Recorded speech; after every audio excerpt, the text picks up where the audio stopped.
ধর্মীয় বিশ্বাসের দিক থেকে আপনার জীবন কেমন ছিল? আপনি কোন ধর্মে বিশ্বাস করতেন? আপনি খ্রিস্ট ধর্ম এবং বাইবেলে কি এমন সমস্যা দেখেছিলেন যা আপনাকে ইসলামে নিয়ে এসেছিল? আমার একটি চমৎকার আধ্যাত্মিক অভিজ্ঞতা হয়েছিল যা আমাকে একদিন নিয়ে গেল আধ্যাত্মিক পথের সন্ধানে। অতঃপর আমি খ্রিস্ট ধর্ম বেছে নিলাম। আমি কিছু সমস্যা লক্ষ্য করেছিলাম যখন আমি বাইবেল পড়া শুরু করেছিলাম। যিশু খ্রিস্ট ধর্ম প্রচার করেননি, তিনি অবতার প্রচার করেননি, তিনি তৃত্ব প্রচার করেননি, তিনি প্রায়শ্চিত্তের ধারণা প্রচার করেননি। এবং এটি তো কলঙ্কজনক। খ্রিস্টানরা সাধারণত জানেন না তাদের নিজেদের পণ্ডিতরা এই বিষয়ে কি বলছেন।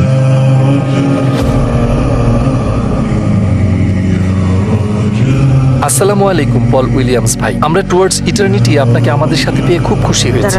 শুরুতেই জানতে চাই পল উইলিয়ামস কে? সংক্ষেপে আপনার জীবন সম্পর্কে বলবেন আমাদের? বেশ, তো সংক্ষেপেই বলি। আমি জন্মেছি এসেক্সে, লন্ডনের পূর্ব একটি প্রদেশে। কিছু বছর ধরে আমি কন্টেন্ট তৈরি করছি ব্লগিং থিওলজি নামে, যাতে রয়েছে আব্রাহামিক ধর্মগুলো সম্পর্কে, জুডিজম, ইসলাম এবং খ্রিস্ট ধর্ম, আরও বিদ্যানুচিত শিক্ষামূলক দৃষ্টিকোণ থেকে। আমি একটি খ্রিস্টান পরিবারে বেড়ে উঠেছি। আমি খ্রিস্টান থিওলজি অধ্যয়ন করেছি বিশ্ববিদ্যালয়ে এবং দর্শন বিশ্ববিদ্যালয়ে একজন খ্রিস্টান হিসেবে। কিন্তু শেষ পর্যন্ত আমি ইসলাম গ্রহণ করি, আলহামদুলিল্লাহ, এবং আজকে আমি এখানে।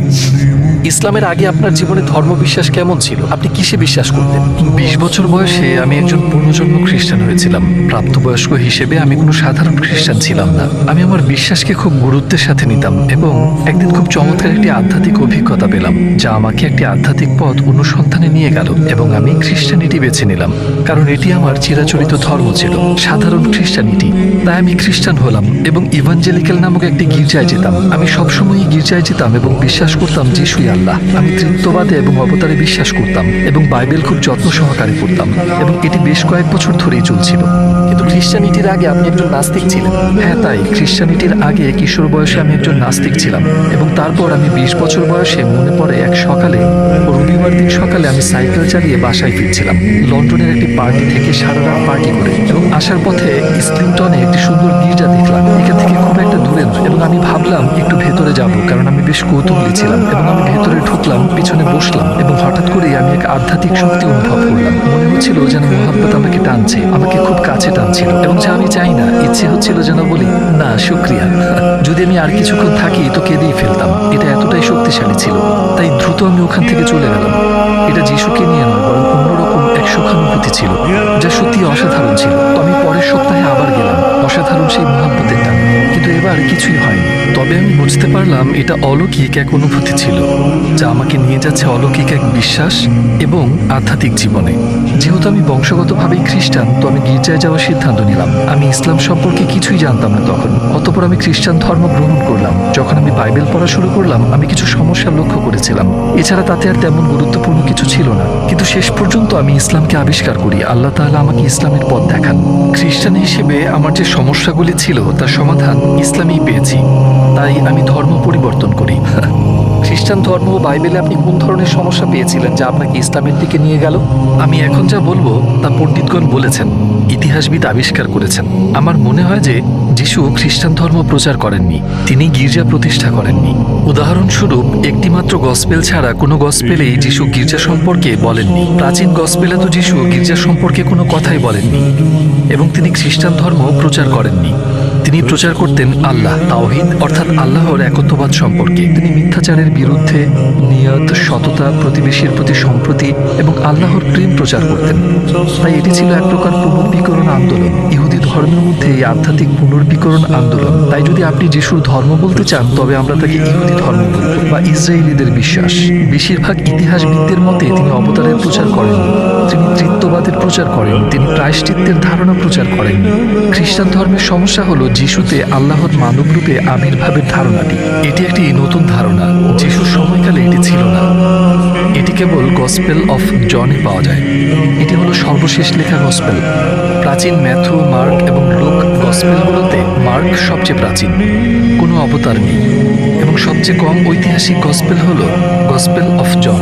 গসপেলের কেবল একটি স্থানে যিশু ঘুরিয়ে ফিরিয়ে বলেন, আমি পৃথিবীর আলো, বা আব্রাহামের আগে আমি ছিলাম, বা আমি পুনরুত্থান ও জীবন, বা আমি পৃথিবীর আলো। এইসব আমি বিবৃতিগুলি কেবল একটিমাত্র গসপেলেই পাওয়া যায়, সর্বশেষ জন গসপেলে। আপনি যদি প্রাচীন গসপেলগুলি দেখেন, যিশু কখনোই এভাবে কথা বলেন না। তিনি আল্লাহর কথা বলেন, তিনি তাওবার কথা বলেন।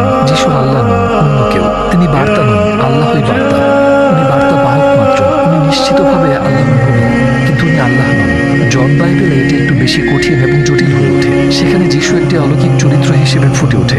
গসপেলের শুরু হয় এভাবে: শুরুতে একটা ওহী ছিল, ওহী আল্লাহর ছিল এবং ওহী আল্লাহ, এবং ওহী দেহ ধারণ করে আমাদের মধ্যে বসবাস করেন, ইত্যাদি ইত্যাদি। এখন এগুলো ছিল অনেক পরের লেখা, এবং যিশু আসলেই যদি এমন আশ্চর্যজনক কথাবার্তা প্রচার করে থাকেন যেমনটা জনে দাবি করা হয়েছে, তবে তা অন্য কেউ কেন রিপোর্ট করেনি? তো আমাদের প্রাচীন গসপেলগুলোতে, উদাহরণস্বরূপ গসপেল অব লুক, সম্পূর্ণ লুক গসপেলে যিশু কখনোই সেভাবে কথা বলেননি। তিনি নিজেকে কখনোই এত বড় করে বলেননি। তিনি আল্লাহর কথা বলেছেন। তিনি কখনো নিজেকে আল্লাহ দাবি করেননি। তিনি শুধু একজন পয়গম্বর, এবং কখনোই বলেননি যে আমি পথ, সত্য এবং জীবন। তাই দুঃখজনক বিষয় হলো অন্য গসপেলের চেয়ে জন গসপেলটি খ্রিস্টানদের দ্বারা প্রচারের জন্য বেশি ব্যবহৃত হয়। উদাহরণস্বরূপ আমেরিকান ধর্মপ্রচারক, যাকে আমি কয়েক বছর আগে লন্ডনে দেখেছিলাম, উনি বলতেন যিশু বলেছেন আমি পৃথিবীর আলো, এবং তার পণ্ডিতরা বলবে না, তিনি সম্ভবত তা বলেননি, সেটি ঐতিহাসিক নয়, এবং এটি একটি কলঙ্কজনক ব্যাপার। খ্রিস্টানরা মূলত জানেনই না যে তাদের নিজেদের পণ্ডিতরা এ সম্পর্কে কি বলছেন। এটি চিন্তার বিষয়, কারণ তারা যদি মিথ্যা গল্পগুলি বিশ্বাস করে, তাহলে এখন আপনি তাদের কিভাবে বিশ্বাস করাবেন যে গসপেলেই রয়েছে মিথ্যা গল্প? তাই এটি আপনার ঈমানকে নাড়া দিতে পারে। এবং যদি যিশু তৃত্বের প্রচার না করেন, যদি তিনি মনে করেন না যে তিনি আল্লাহর অবতার পুত্র, তাহলে একজন খ্রিস্টান হিসেবে আমি এটিকে হুমকি মনে করব। কিন্তু সেটাও সমস্যা ছিল না। সমস্যা ছিল প্রমাণ হিসেবে প্রাচীন ঐতিহাসিক যিশু কিংবা গসপেলগুলোর বিশ্বাসযোগ্যতা। এসবের উপর ভিত্তি করেই আমার ধারণাগুলি, সন্দেহের ভিত্তিতে নয়। কিন্তু প্রমাণটা কি? এবং সেসবের বিশ্বাসযোগ্যতার জন্য বেশিরভাগ প্রমাণই সেখানে নেই, আর সেটাই সমস্যা ছিল। খ্রিস্ট ধর্মে এইসব অসঙ্গতি যখন খুঁজে পেয়েছিলেন, আমি জানতে চাই ইসলাম সম্পর্কে আপনার চিন্তা কি ছিল? আপনার কি কোনো অন্ধবিশ্বাস ছিল?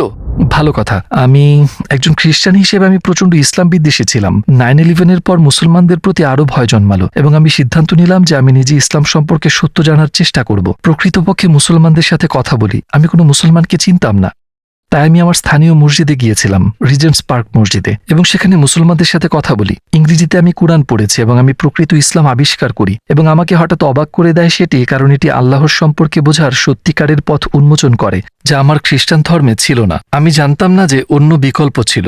আমি জানতাম না যে ইসলামেও যিশু এবং তার মাকে উচ্চ মর্যাদায় রাখা হয়েছে। কোরআনের একটি সম্পূর্ণ অধ্যায়ই মারিয়ামের নামে, যা ইংরেজিতে ম্যারি। তো এই ধরুন, এটাই ছিল আমার উত্তর। ইসলামে আপনি আর কি উত্তর পেয়েছেন যা আপনি খ্রিস্ট ধর্মে খুঁজে পাননি? আর একটু বিস্তারিত বলবেন আমাদেরকে? কিছু গভীর প্রশ্নের উত্তর যা এখনও খ্রিস্টান ধর্মতত্ত্ববিদদের এবং উচ্চ পর্যায়ের বিশপদের বিভ্রান্ত করে। উদাহরণস্বরূপ, পৃথিবীতে দুঃখ কষ্টের সমস্যা, মন্দের সমস্যা। খ্রিস্টানরা মূলত এই ধারণা রাখে যে ঈশ্বর খুবই প্রেমময়। আপনি ভাবলেন, তাহলে মানুষ ক্যান্সারে মারা যাচ্ছে কেন? ভূমিকম্প সম্পর্কে কি বলবেন? এ বিষয়ে আমি আসলে ক্যান্টারবেরির আচার্য বিশপ জাস্টিন ওয়েলবির কথা শুনেছি, এবং তার কাছে কোনো উত্তর নেই। এটি হতাশাজনক। আমি মনে করি যদি কোরআন থেকে এর উত্তর তারা নেয়, তবে আমি একটু মাইন্ড করব না। মানে শুধু ইসলামে এই প্রশ্নগুলির উত্তর আছে, প্রকৃত উত্তর যা আমাদের জীবনের সাথে, পৃথিবী এবং আল্লাহর চরিত্রের সাথে সম্পর্কিত। এবং জীবন হলো একটি পরীক্ষা এবং পরীক্ষণ, এবং পরকালের পুরস্কার, সকল কিছুর সমাধান। কিন্তু খ্রিস্টানরা এইসব উপাদান ব্যবহার করে না। তবে আমি মাইন্ড করতাম না তারা যদি এটা ধার নিত, বুঝলেন? কিন্তু ইসলামে অন্যান্য সমস্যাগুলোর উত্তরও রয়েছে, যেমন যিশু কে। পশ্চিমা পণ্ডিতদের মতে যিশু কে ছিলেন? তিনি ভেবেছিলেন